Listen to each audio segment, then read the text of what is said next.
வேத சத்தியங்களை கற்றுக்கொள்ள வாஞ்சியோடு காத்திருக்கும் அன்பர்களை இயேசு கிறிஸ்துவின் இனிய நாமத்தினாலே வாழ்த்தி வரவேற்கிறோம். நாம் கடந்த நிகழ்ச்சியிலே லேவியராகமம் 13ஆம் அதிகாரம் 8ஆம் வசனங்கள் வரை கற்றுக்கொண்டோம். அந்த பகுதியிலே பாவம் சிறிதாக இருந்தாலும் பெரிதாக இருந்தாலும் உடனடியாக நம்முடைய மகா பிரதான ஆசாரியனிடத்திலே கொண்டு வரப்பட வேண்டும் என்றும், பாவமும் குஷ்டரோக வியாதியைப் போல ஒரு மனிதனை நிலை குனிந்து போக செய்கிறது என்றும் கற்றுக்கொண்டோம்.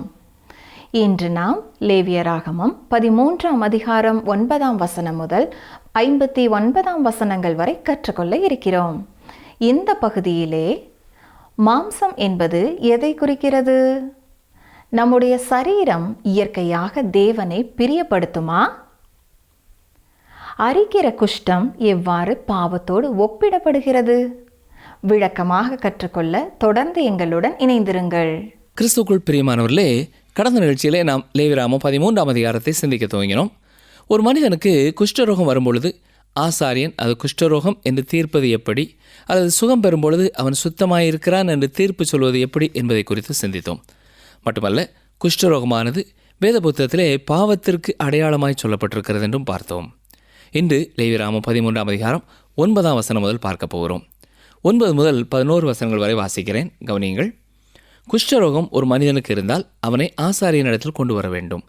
அப்பொழுது ஆசாரியன் அவனை பார்த்து, தோலிலே வெள்ளையான தடிப்பு இருந்து அது மயிரை வெண்மையாக மாற பண்ணிற்றென்றும் அந்த தடிப்புள்ள இடத்திலே ரண மாம்சம் உண்டென்றும் கண்டால் அது அவன் சரீரத்தில் உள்ள நாள்பட்ட குஷ்டம், அவன் தீட்டுள்ளவன். ஆதலால் ஆசாரியன் அவனை அடைத்து வைக்காமல் தீட்டுள்ளவன் என்று தீர்க்க கடவன். இது நெடுநாளாய் வியாதியோடு இருந்த ஒரு மனிதனை குறித்து சொல்கிறது. இவனை 7 நாட்கள் 14 நாட்கள் என்று அடைத்து வைத்து பார்க்க வேண்டிய அவசியமில்லை. ஏனென்றால் இது திட்டவட்டமாக குஷ்டரோகம். அருமையானவர்களே, இருதய கடினத்தோடு பாவத்திலே வாழுகிற அநேகர் உண்டு. அவர்களுக்கு மிக நெருக்கமான நண்பர்களுக்கே அவர்கள் யார் என்று தெரியும். தொடர்ந்து குடிக்கு அடிமையாயிருக்கிறவர்கள், கொலை செய்கிறவர்கள், திருடுகிறவர்கள், போதைப் பொருட்களுக்கு அடிமைகளாயிருக்கிறவர்கள் வருகிறார்கள். இவர்கள் எல்லாருமே பாவத்தின் அடிமைத்தனத்திலே இருக்கிறார்கள். தேவனுடைய உதவியின் மூலமாக மட்டுமே இவர்கள் விடுவிக்கப்பட முடியும். இன்றைக்கும் திருச்சபைகளிலே இருக்கிற ஒய்யாரமான வாழ்க்கை நடத்துகிற இரட்சிப்பின் அனுபவம் பெறாதவர்கள் தங்களுக்கு குஷ்டரோகம் இருப்பதை விசுவாசிக்கிறதில்லை, நம்புகிறதில்லை. அவர்கள் தேவனை விட்டு தூரமானவர்களாய் இருக்கிறார்கள் என்பதை சொல்வதும் அவர்களுக்கு பிடிக்காது. இப்படிப்பட்ட சூழ்நிலையிலே இருதய கடினத்தோடு வெளிப்படையாகவே பாவத்திலே வாழ்கிறவர்கள் நற்செய்திக்கு எளிதாக உள்ளம் திறப்பார்கள். ஆனால் திருச்சபையின் அங்கங்களாயிருந்து இரட்சிப்பின் அனுபவத்தை பெறாதவர்கள் எளிதிலே தங்கள் இருதயத்தை கர்த்தருக்காக திறக்கிறதில்லை. லேவியராகமம் 13ஆம் அதிகாரம் 12 முதல் 17 வசனங்களை பார்த்தால், இங்கே சரீரம் முழுமையும் வெண்மையாக மாறியிருந்தால் அவன் சுத்தமுள்ளவன் என்று தீர்க்கும்படியாக சொல்லப்படுகிறது. ஆனால் ரணமாம்சம், அதாவது புண்கள் காணப்படும் என்றால் அவன் தீட்டுள்ளவன், அல்லது ரணமாம்சம் மாறி வெண்மையானால் அவன் ஆசாரியனிடத்திலே வர வேண்டும். ரோகமுள்ள இடம் வெண்மையாக மாறினதை ஆசாரியன் கண்டால் அவன் சுத்தமுள்ளவன் என்று தீர்க்க கடவன். அருமையானவர்களே, இது எதை காட்டுகிறது என்றால் எந்த ஒரு பாவிக்கும் நம்பிக்கை இல்லாமல் இல்லை. இதை குறித்து தான் ஏசாயாவும் சொல்லியிருக்கிறார். ஏசாயா 1ஆம் அதிகாரம் 5ஆம் வசனத்திலே, இன்னும் நீங்கள் ஏன் அடிக்கப்பட வேண்டும்? அதிகமாய் விலகி போகிறீர்களே. தலையெல்லாம் வியாதியும் இருதயமெல்லாம் பலட்சயமுமாய் இருக்கிறது என்று பார்க்கிறோம். அதைத் தொடர்ந்துதான் பரம வைத்தியரிடத்திலிருந்து ஒரு அழைப்பு வருகிறது. ஏசாயா 1:18 பாருங்கள். வழக்காடுவோம் வாருங்கள் என்று கர்த்தர் சொல்லுகிறார். உங்கள் பாவங்கள் சிவேர் என்றிருந்தாலும் உறைந்த மழையைப் போல் வெண்மையாகும். அவைகள் இரத்தாம்பர சிவப்பாய் இருந்தாலும் பஞ்சைப் போலாகும். குஷ்டரோகத்தின் அடையாளமும் அறிகுறியும் வெண்மையான மாம்சமாயிருக்கிறது.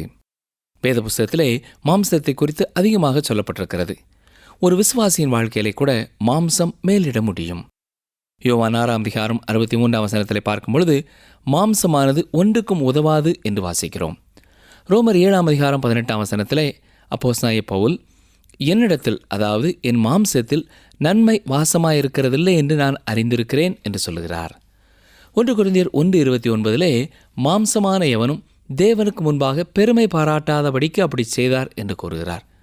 1 கொரிந்தியர் 15:50 மாம்சமும் இரத்தமும் தேவனுடைய ராஜ்யத்தை சுதந்தரிக்க மாட்டாது என்று வாசிக்கிறோம். எபேசியர் 2ஆம் அதிகாரம் 3ஆம் வசனத்திலே அவர்களுக்குள்ளே நாம் எல்லாரும் முற்காலத்திலே நமது மாம்ச இச்சையின்படியே நடந்து நமது மாம்சமும் மனசும் விரும்பினவைகளை செய்து சுபாவத்தினாலே மற்றவர்களைப் போல கோபாக்கினையின் பிள்ளைகளாய் இருந்தோம் என்று வாசிக்கிறோம். பிலிப்பியர் 3:3 பார்க்கும் பொழுது, மாம்சத்தின் மேல் நம்பிக்கையாயிராமல் ஆவியினாலே தேவனுக்கு ஆராதனை செய்ய வேண்டும் என்று சொல்லப்படுகிறது. யூதா 23 மாம்சத்தால் கரைப்பட்டிருக்கிற வஸ்திரத்தையும் வெறுத்து தள்ளுங்கள் என்று சொல்கிறார். எனவே இந்த பகுதிகள் எல்லாமே மாம்சம் என்று சொல்லும்பொழுது பழைய சுபாவத்தை, சிலுவையிலே நியாயம் தீர்க்கப்பட்ட சுபாவத்தை சொல்கிறது. ஒரு விசுவாசியினுடைய வாழ்க்கையிலே அது வெளிப்படும் என்றால் தேவன் அதை நியாயம் தீர்க்க வேண்டியவராயிருக்கிறார். மாம்சமானது தேவனை பிரியப்படுத்தவே முடியாது. விசுவாசியினுடைய வாழ்க்கையிலே பரிசுத்த ஆவியானவர் எதை செயல்படுத்துகிறாரோ அதுவே தேவனுடைய பிரசன்னத்திலே ஏற்றுக்கொள்ளப்படத்தக்கதாக இருக்கும்.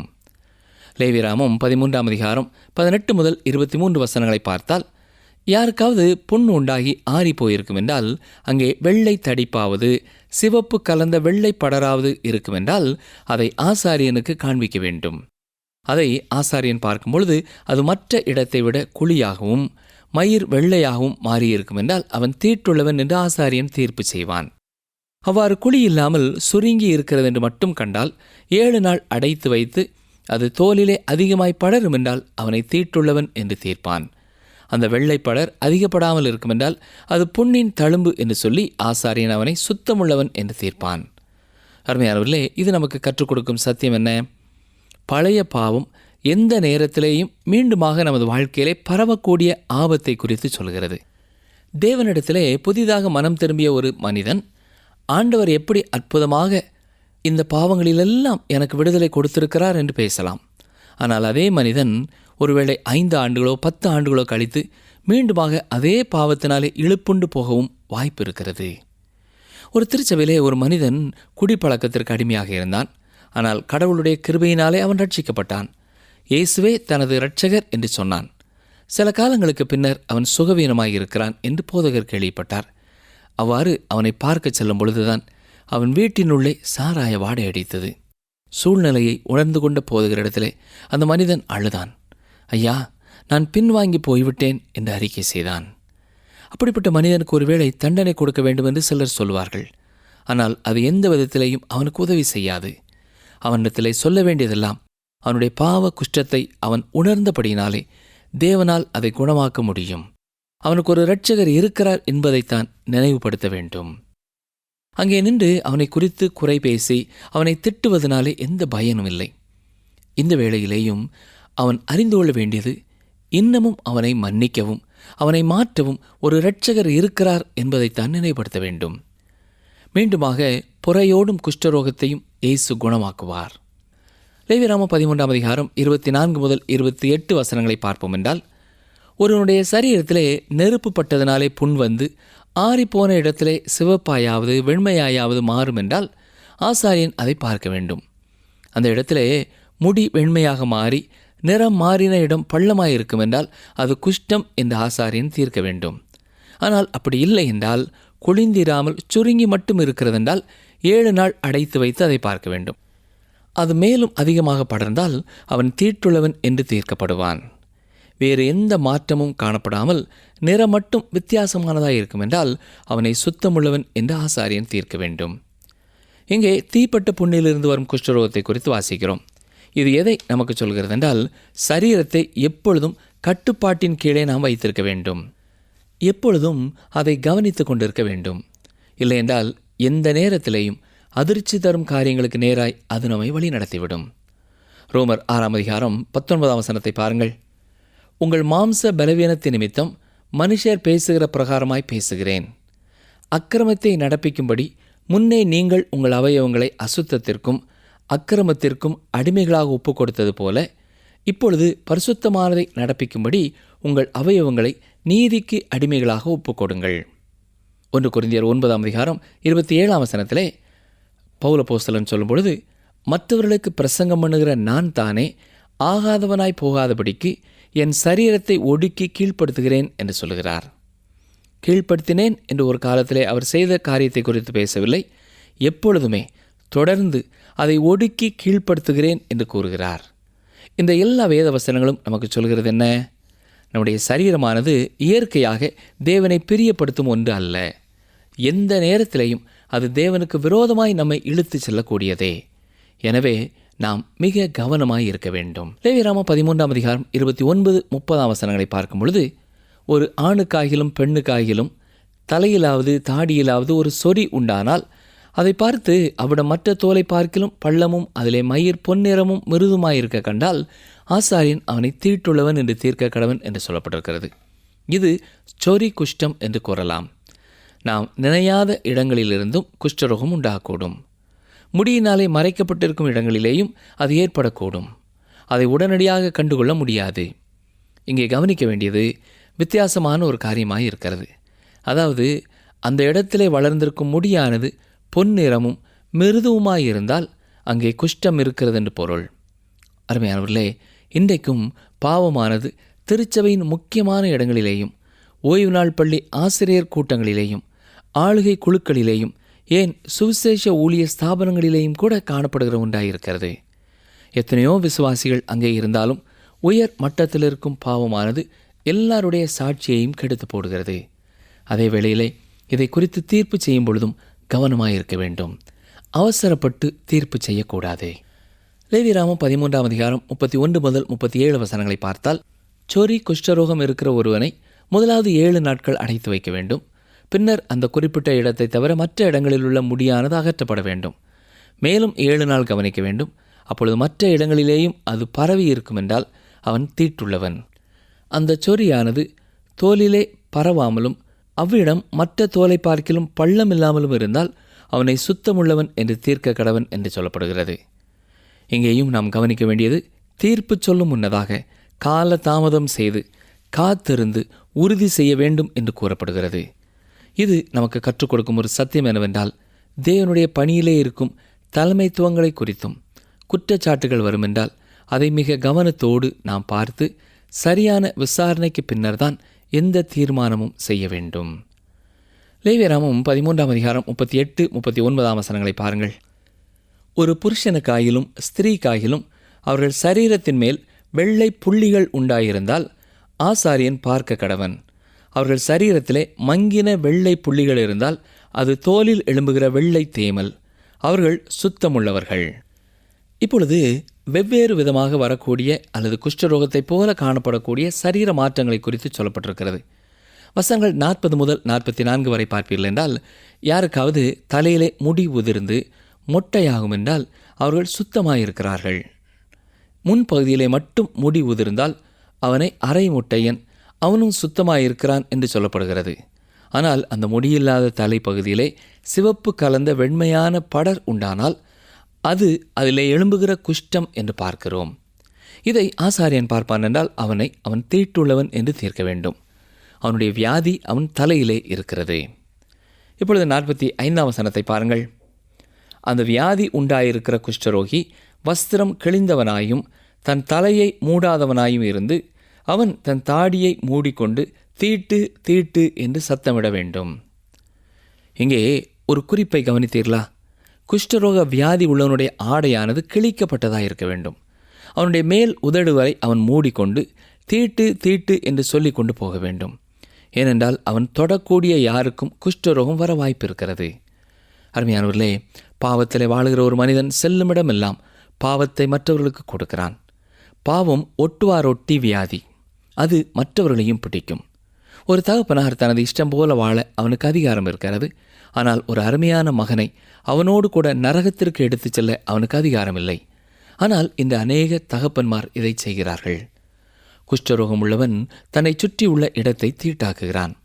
இதை குறித்து தான் வேத பகுதியிலே நாம் வாசித்து கொண்டிருக்கிறோம். அவனோ அவனுடைய உடையோ தொட்ட எல்லாமே தீட்டுப்பட்டதாய் இருக்கும். இப்பொழுது 46 வசனத்தை பாருங்கள். அந்த வியாதி அவனில் இருக்கும் நாள் வரைக்கும் தீட்டுள்ளவனாக எண்ணப்பட கடவன். அவன் தீட்டுள்ளவனே, ஆகையால் அவன் தனியே குடியிருக்க வேண்டும். அவன் குடியிருப்பு பாளையத்துக்கு புறம்பே இருக்க கடவது. பாவத்தில் வாழ்கிற அநேகர் இன்றைக்கு தங்களை தாங்களே திருப்திப்படுத்திக் கொள்கிற ஒரு காரியம் என்ன தெரியுமா? எனக்கு அங்கே அறிமுகமானவர்கள், பழக்கமானவர்கள் அநேகர் இருப்பார்கள் என்று சொல்கிறார்கள். ஆனால் என்னை கேட்டுக்கொண்டிருக்கிற அருமையான சகோதரனை சகோதரியே, இங்கே நான் வாசிக்கிற காரியம் என்ன? அவன் தனியே குடியிருக்க வேண்டும். லேவியராகமம் 13ஆம் அதிகாரம் 47 முதல் 59 வரை என்ன சொல்லப்பட்டிருக்கிறது என்றால், வஸ்திரத்திலாவது ஊடையிலாவது தோலிலாவது தோலினால் செய்த எந்த ஒரு பொருளிலாவது குஷ்டம் தோன்றினால் என்ன செய்ய வேண்டும் என்பது சொல்லப்படுகிறது. இதை குறித்து சொல்லும் பொழுது இது அரிக்கிற குஷ்டம் என்று சொல்லப்பட்டிருக்கிறது. இது படர்ந்திருக்கிற எல்லா பொருட்களும் எரிக்கப்பட வேண்டும். இங்கே வஸ்திரங்கள் எப்படி அகற்றப்பட வேண்டும் என்பதை குறித்து விவரமாக சொல்லும் ஒரு பகுதியாயிருக்கிறது. அந்த உடையின் தரம் எப்படிப்பட்டதாக இருந்தாலும் எந்த வித்தியாசமும் இல்லை. விலையுயர்ந்த வஸ்திரமாயிருந்தாலும் சாதாரணமான வஸ்திரமாயிருந்தாலும் அங்கே குஷ்டரோகம் வரும் என்றால் அது கர்த்தருக்கு அருவருப்பானது. அருமையானவர்களே, நாம் அறிந்து கொள்ள வேண்டிய சத்தியம் என்ன? பாவம் எவ்வளவு எளிதாக மற்றவர்களுக்கு கடத்தப்பட முடியும் என்பதை அறிந்து கொள்ள வேண்டும். குறைவாக தீட்டு காணப்படும் மனிதர்களுடைய உடைகளையும் கழுவ வேண்டியவர்களாயிருக்கிறார்கள். இந்த வேத பகுதியானது வியாதி எப்படியெல்லாம் பரவக்கூடும் என்பதையும் நமக்கு தெளிவாக காட்டுகிறது. நாம் எல்லாருமே சுத்தமில்லாதவர்கள்தான். நாம் எல்லாருமே கழுவப்பட வேண்டும். பாவிகளாகிய நமக்கு தேவன் ஒருவரே பரிகாரத்தை வைத்திருக்கிறார். நிகழ்ச்சியை கேட்டுக்கொண்டிருக்கிற அருமையான சகோதரனை சகோதரியே, உங்கள் வாழ்க்கையிலே அந்த தேவன் தந்த வழிமுறையை, ஒரு வாய்ப்பை நீங்கள் பயன்படுத்தி விட்டீர்களா? சற்றே எண்ணி பாருங்கள். இயேசு கிறிஸ்து உங்கள் இரட்சகர் என்ற நிச்சயம் உண்டா? அல்லது அறிக்கையிடாத பாவங்கள் இன்னமும் உங்களுடைய இருதயத்தை குத்தி கொண்டே இருக்கிறதா? அப்படி இருக்குமென்றால் இன்றே இப்பொழுதே அவருடைய சன்னிதானத்திலே உங்களுடைய வாழ்க்கையை அர்ப்பணம் செய்யுங்கள். பாவ குஷ்டம் மாற உங்களை அவர் சுத்திகரித்து மன மகிழ்ச்சியோடும் திருப்தியோடும் முடிவு பரியந்தம் காத்துக்கொள்ள வல்லமை உள்ளவராயிருக்கிறார். ஜெபிப்போமா? எங்களை நேசிக்கிற எங்கள் நல்ல ஆண்டவரே, குஷ்டரோகமானது எப்படி எப்படி பரவும், எப்படிப்பட்ட இடங்களெல்லாம் அது என்னென்ன காரியங்களை விளைவிக்கும் என்பதை நாங்கள் சிந்தித்தோம். பாவமும் ஒரு குஷ்டரோகம் என்பதை எங்களுக்கு நீர் தெளிவாக சொன்னீரையா. நாங்கள் ஒவ்வொருவரும் பாவத்திற்கு அடிமைகளாக இராதபடி, பாவம் எங்களை தொடராதபடி பரிபூர்ணமாய் நாங்கள் உமக்கு பிரியமான ஒரு வாழ்க்கை வாழ எங்களுக்கு நீரே உதவி செய்ய வேண்டும் என்று கெஞ்சுகிறோம். நாங்கள் நன்மையான காரியங்களை மட்டுமே செய்ய நீர் எங்களுக்கு போதிக்க வேண்டும் என்று கெஞ்சுகிறோம். இந்த நிகழ்ச்சியை கேட்டுக்கொண்டிருக்கிற யார் யாருடைய வாழ்க்கையிலே எந்தெந்த குறிப்பிட்ட பகுதிகளிலே பாவ குஷ்டம் இருக்கிறது என்பதை நீர் அறிந்திருக்கிறீர். அவர்களும் அதை உணர்ந்து கொள்வார்கள் என்றால் ஆண்டவரே, அதை குறித்து அவர்கள் செயல்பட உடைய சமூகத்திலே அறிக்கை செய்ய நீரே அவர்களுக்கு துணை செய்ய வேண்டும் என்று கெஞ்சுகிறோம். நீர் எங்களுடைய பாவங்களை மன்னிக்கிறவராயிருப்பதற்காக உமக்கு நன்றி செலுத்துகிறோம். தொடர்ந்து உடைய வசனங்கள் மூலமாய் எங்களோடு பேசும் இயேசு இரட்சகரின் நாமத்தினாலே மனத்தாழ்மையோடு ஜெபிக்கிறோம் பிதாவே, ஆமேன். அன்பர்களே, இந்த நாளிலும் நாம் கற்றுக்கொண்ட சத்தியங்களில் சிலதை நினைவிற்கு கொண்டு வருவோமா? இருதய கடினத்தோடு வெளிப்படையாக பாவத்தோடு வாழுகிறவர்கள் நற்செய்திக்கு எளிதாக உள்ளத்தை திறப்பார்கள். மாம்சமானது தேவனை பிரியப்படுத்தவே முடியாது. பழைய பாவம் எந்த நேரத்திலேயும் மீண்டுமாக நமது வாழ்க்கையிலே பரவக்கூடிய ஆபத்தான ஒன்றாகும். இன்றைக்கும் பாவமானது திருச்சபையின் முக்கியமான இடங்களிலேயும் சுவிசேஷ ஸ்தாபனங்களிலேயும் காணப்படுகிற ஒன்றாக இருக்கிறது. மீண்டும் அடுத்த நிகழ்ச்சியிலே சந்திப்போம். கர்த்தர் உங்களை ஆசீர்வதிப்பாராக.